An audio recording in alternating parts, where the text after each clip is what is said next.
September 5th and Karaptis Remetieva. The airports and oil refineries in St. Petersburg and Moscow are on fire. Thousands of drones over Moscow. Even someone as scary as Solovyov hasn't seen anything like this. A collapse is starting in Moscow. Cars are burning everywhere. Damn, this is fucking chaos. 3 days and nights without a break. We're bombing Moscow. Drone chases are exciting. Muscovites are in a panic. They're running out of their homes. Even my third one caught fire. In the airports of Moscow and St. Petersburg, it's been a collapse for 3 days straight. The aviation system is destroyed. 1,000 flights have been cancelled. Almost 2,000 have been delayed. 90,000 Russians are trapped. It's just brutal. Everyone's flights are cancelled. Everything's cancelled. In St. Petersburg, they're jamming mobile signals. The airports are like camps. People are sleeping on the floor, crying, shouting, fighting for information. This plane landed yesterday evening. I've been trying to communicate normally for a whole day, but I can't manage to keep it together. If there will be an end to the end at all or not, it doesn't work. Fine. The airport is not talking. Not! The airport doesn't work. Massive crowds, widespread panic, utter hysteria, absolutely no flights, no communication connection, and ultimately no hope.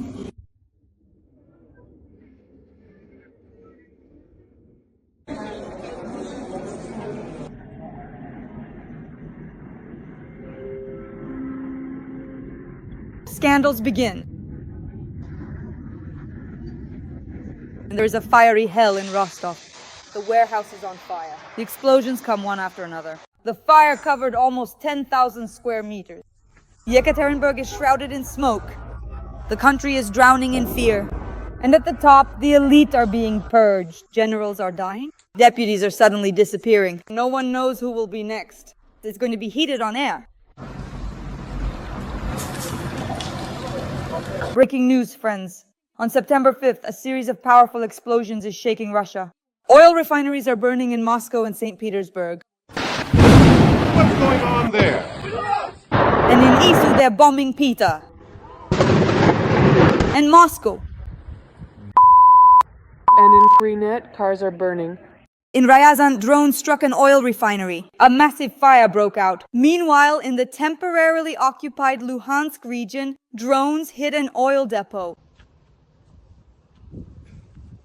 In Crimea, Flamingo missiles hit FSB facilities. Everything is on fire. Cars are burning. Houses. Moscow is in chaos. For the first time, Moscow apartments have been destroyed thanks to Russian electronic warfare. This is already quite a panic. Clinics. Yours shot them down over us. I filmed it. Russian electronic warfare is targeting the apartments of elderly Muscovites. A military base is burning in Rostov-on-Don. Hundreds of dead Russian soldiers. The fire can be seen from a kilometer away. In Domodedovo, Sheremetyevo, and Pulkovo, the carpet plan is in effect again. It's an aviation collapse there. Hundreds of flights are delayed or cancelled. At train stations, people are sleeping under kiosks. Panic. Evacuation. People are dancing the Katyusha at the airports. Nearly 1,000 flights have been cancelled. The Russians are in a panic. They're fighting, arguing, and calling the police. People are stuck at the airport for days without connection, internet, food, or hotels. This plane landed yesterday evening. I've been trying all day. To communicate normally. Imagine what will happen to us in the end. It's not working out. Normally, Can't talk about flights. The airport isn't letting anyone go. No. airport, no one. It's not working out. We can't exchange tickets for any information. I've lost my tickets from Istanbul to Venice. 3 tickets. Now, for each ticket, they're asking me for $980. What a shame, really. It's the same thing here. So what's going on? This is Russia for you. It's a boomerang effect in retribution. And at the naval base, Russian boats have been destroyed. Russia is burning. Putin is in a panic. The speeches didn't reach their target. The occupiers and Russians got scared.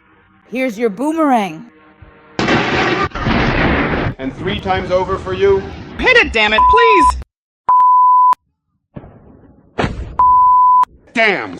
Muscovites are weeping. Damn it all to hell! Let's discuss all of this right now with the well-known military analyst Roman Svetan.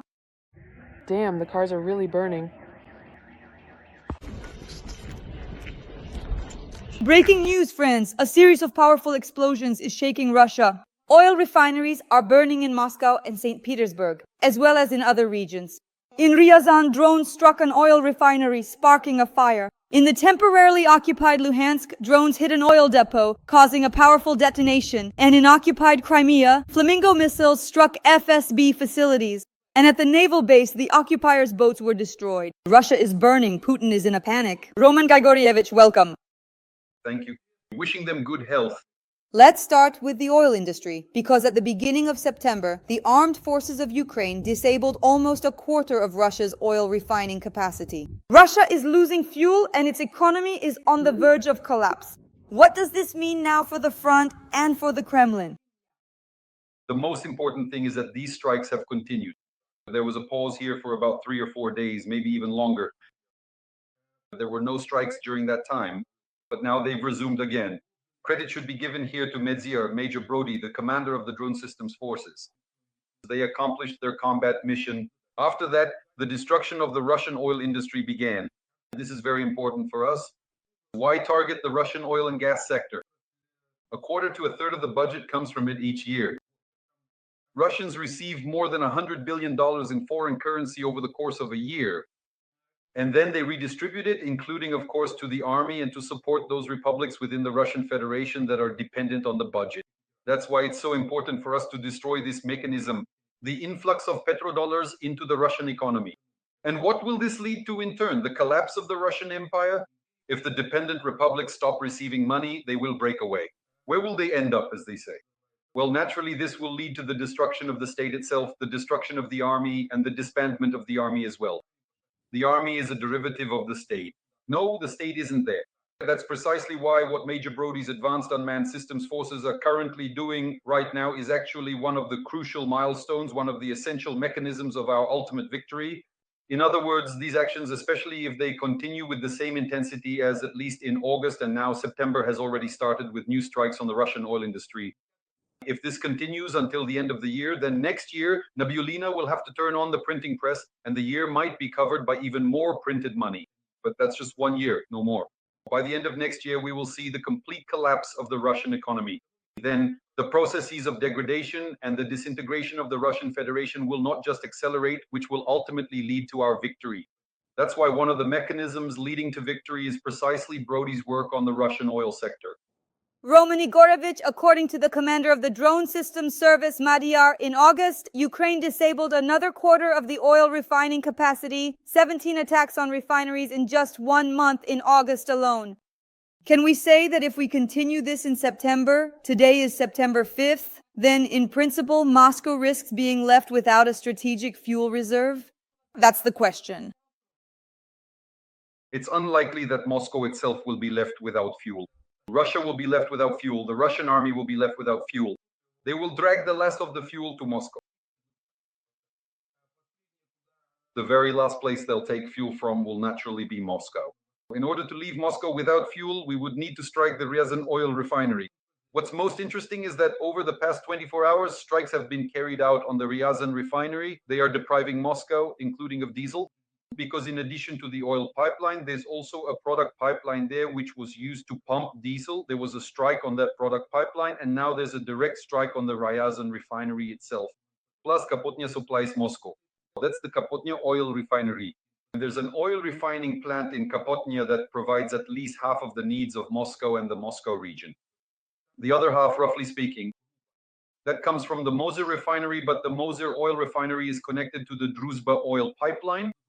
And if that pipeline is finally taken out completely, Moser will simply shut down. There will be nothing left to roughly produce gasoline with, meaning they won't be able to do any refining. So there are ways to leave Moscow, at least for a certain period, without fuel until they start taking fuel from the army. And that's definitely going to happen. They'll leave the army without fuel, but that fuel will be redirected to Moscow. In other words, they'll be pulling it in for Moscow. So when there's no fuel left in Moscow, that's when we'll see Muscovites not in Ferraris and Maybachs, but riding donkeys and little donkeys. That's when they'll really feel what it's like, for example, for the army to have to move with the help of a donkey, or rather like little donkeys. Roman Igorovich, the Flamingo missile strikes on Crimea. Everyone is already writing about it. In Crimea, Flamingo missiles hit FSB facilities and military infrastructure in Armyansk. Satellite images show destruction and craters from the strikes. How painful of a signal is this for the Kremlin that Ukrainian missiles are now reaching deep into the peninsula and will continue to advance? That's the question. Here, the question is about the Flamingoli. Why? Because after all the strikes, at least the craters we see in the video footage and photos that are now appearing could be from either 500 kilogram or even ton-sized munitions. That is, there is a dependence on the soil, a dependence on the angle of entry, a dependence on the delay time of the detonator. That is, there are many such moments related to the fact that it is 100% difficult to say that it is a ton of barrels. There are 500 kilograms of the peninsula at least, although one can say that at least more than the peninsula went in there. What was that? Flamingo. Or it could be a ballistic missile, not ruling out that possibility, because by now at this point they really should finally, on the 7th attempt in this pointless direction, show at least something, at least some kind of ballistic missile, at least some kind of missile with a large warhead. It could be, once again, it could be Grom, it could be Flamingo. In your Groms, the warhead is about half a ton, while the Flamingo is claimed to have over a ton, so this is exactly that situation. Well, it doesn't really matter in principle what exactly was used. Until we have confirmation, as experts, we won't comment on it specifically. We'll at least provide some classification regarding its use. But the point is that now, at least new warheads are being used. Very large ones, meaning large calibers, are hitting Russian positions in our Crimea. And in general, the strikes are very precise. Why did one strike hit exactly where the Russian FSB agents were located, and the second one landed nearby? Most likely, it was for so-called fine-tuning, or maybe the first one landed nearby to scare them a bit, make them hide in the building, and then they hit the building itself. It depends on how you want to interpret it. Roman Nikolaevich, we've noticed that we're striking intensively at air defense and missile defense systems, as well as radar stations in occupied Crimea. Please give your assessment of this. As we've discussed, any air operation begins with achieving air superiority, which mainly starts with ground strikes on the enemy's radar stations and radio technical troops. So what we're seeing now is that for the second month already, probably the 5th week of these strikes since August, there's been an intensification. The Main Intelligence Directorate is doing an excellent job, acting precisely and specifically, taking on combat missions, preparing and striking a large number of radar stations and missile defense complexes, according to the Security Service of Ukraine. They have shown excellent results. Within just a couple of weeks, they took out more than a dozen Russian radar stations, which allowed long-range drones from the same unmanned systems forces of the Ministry of Defense to carry out combat missions almost unhindered, directly targeting military facilities in Crimea itself and, in fact, all the way to Anapa. There were also strikes there, including on radar stations, even in Anapa and near Novorossiysk. So this is movement in that direction. I think in the near future, we'll be discussing this more. We'll keep talking about it. This is exactly what we talked about with you before. In the near future, there will be some kind of attack, specifically an air or missile strike, whether it's aerial or ballistic, doesn't really matter. The main thing is to first suppress enemy air defenses and then carry out the combat mission, not ruling out the possibility of direct involvement of aviation in these raids on Russian military targets in Crimea. Why? Because if Russian air defenses are seriously suppressed or thinned out, which is exactly what our forces are doing now before the airstrike, then after that, naturally, aviation can directly, using unguided aerial bombs, enter Crimea and start bombing military targets there. There are still more than 150 stationary military facilities left from the Soviet era in Crimea. We know perfectly well where they are located. We used them ourselves at one time, so to put it this way, the locations of Russian military units at these sites will not be a surprise to us. Let's wait, because on the one hand, their capabilities last somewhere from another 3 to 4 weeks at most, but realistically, of course, it's about 1.5 to 2 weeks. That is, the Russians still manage within 1.5 to 2 weeks to replace, or at least bring up equipment to replace a destroyed radar from the IRK. So from 1.5 to 2 up to 3 to 4 weeks, depending on their capabilities. Roman Igorevich, they're also writing that, in addition, it's confirmed that Russian hovercraft have been damaged at the base. At least 4 units of the fleet have been put out of commission. Is this an isolated incident, or is it the beginning of a systematic destruction of the enemy's naval forces? Roman Igorevich. The so-called Mosquito Fleet, the naval forces, I wouldn't really call them significant naval forces. Of course, they are part of the Black Sea Fleet of the Russian Federation, but the main fleet has pulled back to Novorossiysk. That is, the ships of the main Black Sea Fleet are now closer to the Novorossiysk area. They're hanging around there, and you still need various means to reach them. But as for the area around Crimea, for example, or even the western part of Crimea along the Black Sea coast, including the currently occupied Skadovsk area, the Russians mainly use the so-called Mosquito Fleet, various types of boats, small missile boats. By the way, our GUR guys managed to damage 1 MRK, well done, hovercraft, regular boats, and even rubber boats with motors, which are called Karnson and Upipa. So this Mosquito Fleet is, in principle, vulnerable to strikes, and lately we've seen a significant increase in the use of Bayraktar drones. Why have Bayraktars started operating in this direction? Because the Russian fleet can operate from the sea, but since it has been pushed back, the air defense systems located on the ships can no longer affect the Bayraktars, and the Bayraktars are effectively striking this so-called Russian Mosquito Fleet. In other words, these are boats, not ships. Seriously, they are just boats. But nevertheless, if there are a lot of them, if their numbers reach a dozen or more, it's a significant blow to the Russian naval infantry and to the capabilities of the so-called Russian Mosquito Fleet to operate along the coast. Again, this could be preparation for such actions, that is, the elimination of the so-called Russian Mosquito Fleet base. This could be preparation for a certain naval or our own naval aviation operation, including a comprehensive approach because we're seeing strikes on radars and on mechanisms for movement at sea. Ideally, this could be preparation for serious operations, first an air operation, then a naval one, and possibly even a ground operation. I wouldn't rule out that possibility. In fact, from their perspective and speaking for ourselves, the most optimal scenario, for example, if crossing the Dnipro is set as a strategic objective, would be to advance towards Skadovsk, that is to reach Skadovsk, cutting off the Kinburn Spit and the Tendrivska Spit. So with that advance, basically from Skadovsk to Crimea, it's only about 50 kilometers by sea. In fact, you could almost get there on a water bike, and our special forces or Marines could pedal so fast that they'd reach Crimea at the speed of a jet airliner. Roman Grigorievich, what's happening in occupied Luhansk? Last night, there were explosions at the oil depot. It detonated and burned quite spectacularly. The Luhansk oil depot is basically the main fuel hub for Russian offensive operations on the Eastern Front, specifically in the Donetsk direction. In Donetsk, we can reach the Donetsk oil depots. We've damaged several of them there in the past, and the Russians, for the most part, don't transfer large amounts of fuel there, just enough for transshipment and quick delivery, say, to the front line. But the real military hub, the big fuel hub, is the Luhansk oil depot. We've hit it several times as well, although the Russians generally restore it very quickly and try to cover the oil depot with air defense.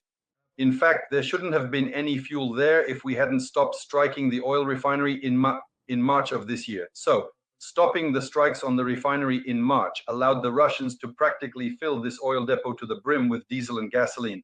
So right now it's completely full. Naturally, there's a certain amount of fuel being used up. So the second wave of the Russian offensive has already begun. They're already starting to draw fuel from there. It was just a matter of time before we reached it. There had been several attempts on Luhansk before this, but the enemy's air defense managed to cope. That is, they destroyed most of our drones. They couldn't get through. But after the strikes over the past couple of weeks, after the strikes on Russian radars in that direction, it turned out a certain gap was created in their air defense. The density of their air defense decreased. Naturally, our drones and possibly even missiles were able to operate in the direction of Luhansk. That is, missiles could also have entered there, which carried out the combat mission of destroying that oil depot. Now the eastern direction is practically left without fuel. I mean, without an operational reserve, so to speak. Of course, now they'll start hauling barrels by train directly to Yasinovataya, but in Donetsk we'll be waiting for them, meaning they'll be unloading mostly in the Donetsk area or around Yasinovataya, and that's already within range of HIMARS.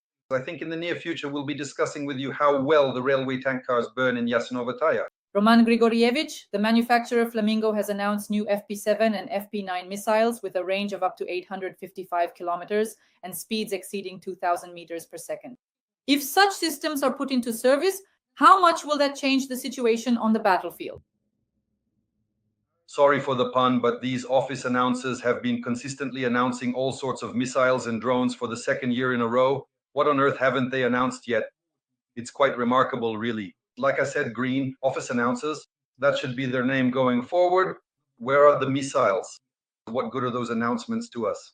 We're already fed up to the brim with these announcements, these videos. Something is flying somewhere, some launches, some serial production. Where is the missile aimed at Moscow?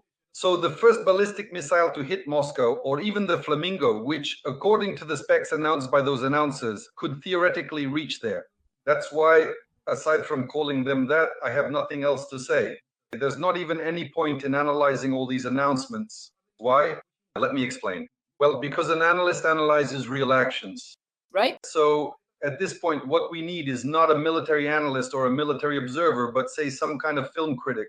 Or, I mean, what kind of critic is needed here? Basically, some critic from that movie crowd. So you should be asking them, how do you like this kind of teaser? And what about this one? How do you feel about how these shots were edited together? And what about the girl who came out and lit the fuse before the rocket launch? How did she appear? From what angle? Well, I'm not an expert in this area. So this is a question for a film critic. But when there is real work happening in the Russian rear, that's when we'll analyze it together. So a big hello to those teaser makers. Let them keep making teasers for themselves. Ukraine and the Philippines are preparing an agreement on cooperation in the field of drone production.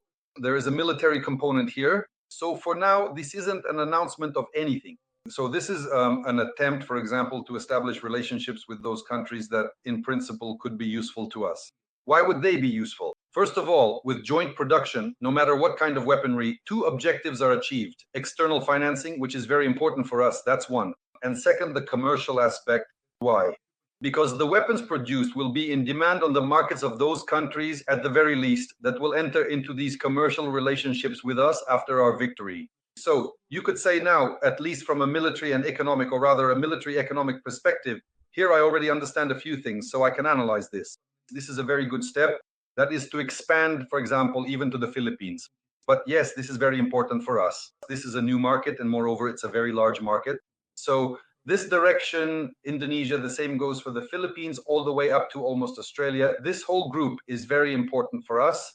It's a very large arms market at the moment, and if we can enter it, especially with joint production, that would be great. Moreover, besides being a large arms market, there are quite a few significant economic groups there that can finance both the development and production, and then, of course, the purchase of such weapons. So there are no questions here. This is definitely a good move. Roman Grigorievich, can we say, for example, that the alliance between Ukraine and the Philippines on drones is already a global recognition of Ukrainian expertise? And can we say that today we are becoming a world leader in drone technologies? That's the question. Well, for now, the global leader is still China. But we need to understand, yes, so where can we actually be first right now? We can be the first, and we are actually becoming the first in the use of drone technologies on the battlefield. And sometimes for certain specific countries that genuinely want to establish, say, robust economic relations and strong partnerships with us, this particular aspect is profoundly important. So it's not just solely about producing advanced drones, but also about comprehensively understanding how to effectively use them and, so to speak, actively participating in perhaps the strategic development of comprehensive military doctrine, or at the very least being deeply involved in the intricate strategies for employing the various types of weaponry that we are currently utilizing on the dynamic battlefield. By the way, this is practically not just economic intelligence. You could say this is already military intelligence. So most likely intelligence agencies are involved in all these processes, probably including our own. There's no way around it. Well, naturally, the same goes for the Philippines. Why not?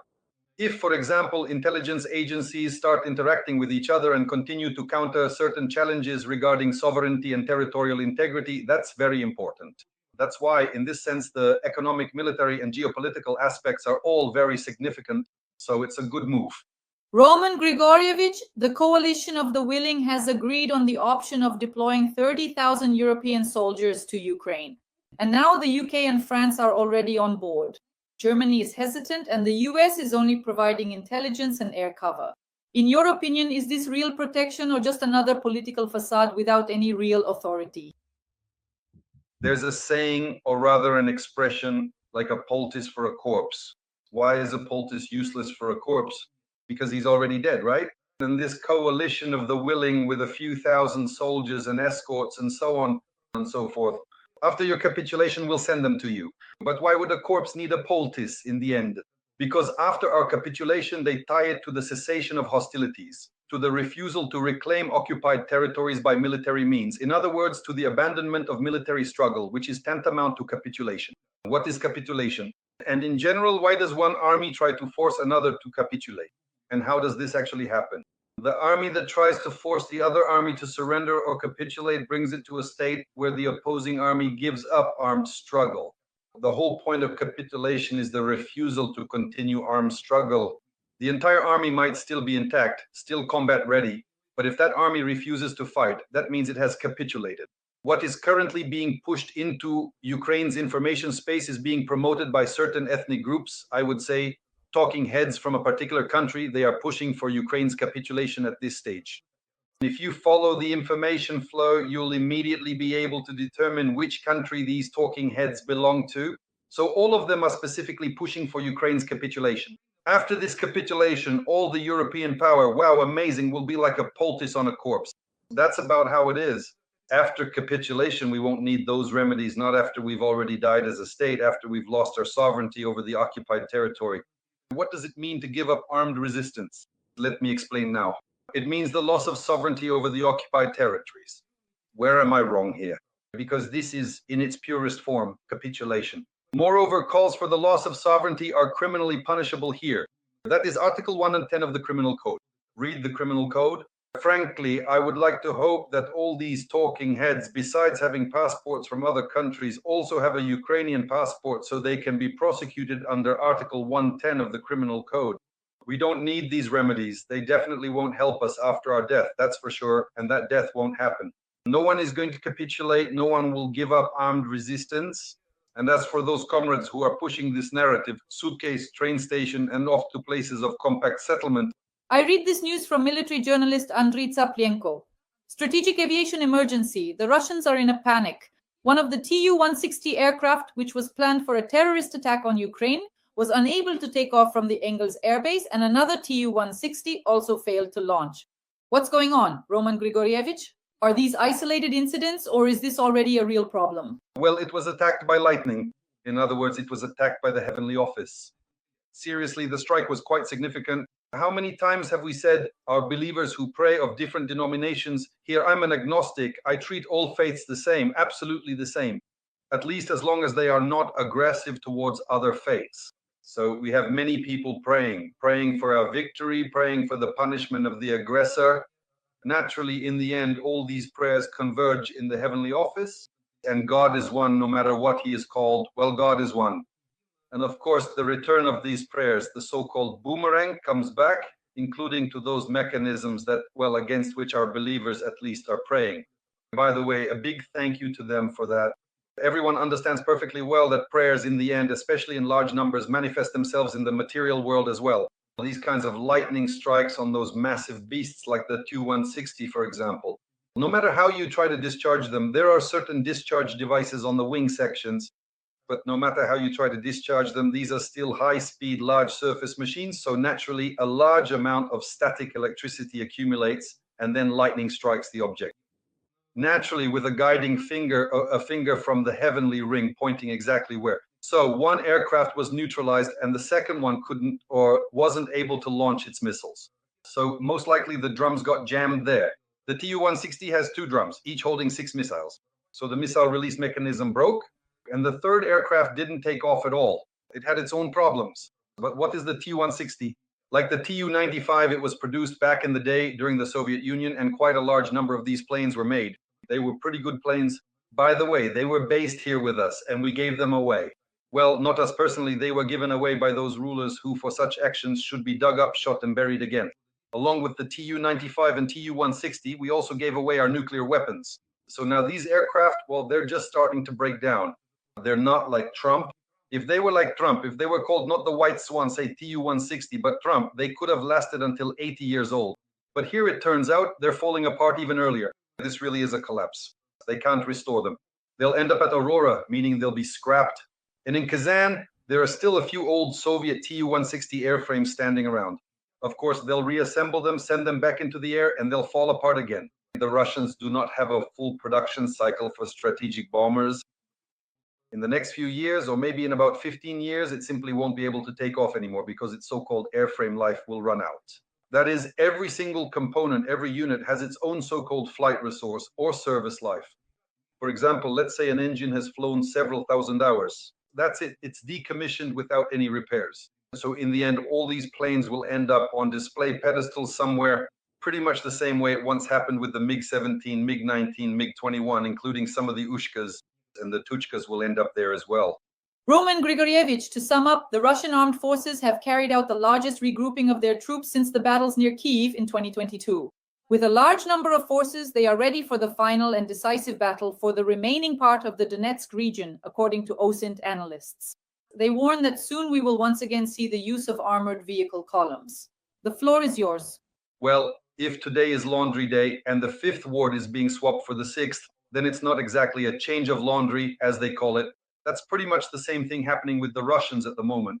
No questions about the second wave. Reserves have arrived, equipment has arrived, and as for the rotation of some Russian positions, it's mostly about redeployments, mainly the redeployment of the 155th and 810th Marine Brigades, who are being tossed around like manure in an ice hole. First they were sent to the Kursk direction, then to the Kherson direction, and now they're being redeployed to the Pokrovsky direction. Like I said, they're being tossed around like manure in an ice hole, back and forth. So this is basically like changing the sheets between hospital wards, the 5th swaps with the 6th, something like that. In other words, the total number of Russians being used in offensive operations hasn't increased. What has increased are the reserves, which are supposedly intended for an operational breakthrough if these naval comrades, the Marines, manage to break through somewhere, or at least attempt to organize an operational breakthrough somewhere. Then, for example, columns of equipment that the Russians have now brought up would rush in there already facing little to no combat resistance, the so-called second wave. If this does not happen, and most likely it won't, the one place where the Russians can and are now trying to break through our operational rear areas is the Pokrovsk area, moving toward Dobropilya. So this direction is currently the most dangerous for us. It is precisely there that a large number of Russians are now gathering. There are already more than 100,000 gathered there, and equipment has also been brought in, but they will only use the large amount of equipment will only be used after a breakthrough. That is, when they can move into open operational space, where they won't be targeted by the drones of the Magyar unmanned systems forces. For now, at this moment, they will try to use motorized infantry units with just a little bit of equipment, maybe 5, 7, 10, 12 vehicles at most, no more than that, to try to push through some of our positions. The unmanned systems forces are currently handling this very well. Magyar is indeed creating a serious kill zone there. The only thing is, of course, we need to help by increasing troop density to boost our troop presence on the Eastern Front. This can only be done by removing armored vehicles from the security forces and deploying them within our law enforcement system. At least 100,000, maybe we could reassign up to 500,000 law enforcement officers to reinforce the Eastern Front. There is such a possibility, and if it is done, we will hold out. We will grind down this second wave using long-range strike capabilities, FPV drones, and various other means, and nothing terrible will happen. Friends, please like this video.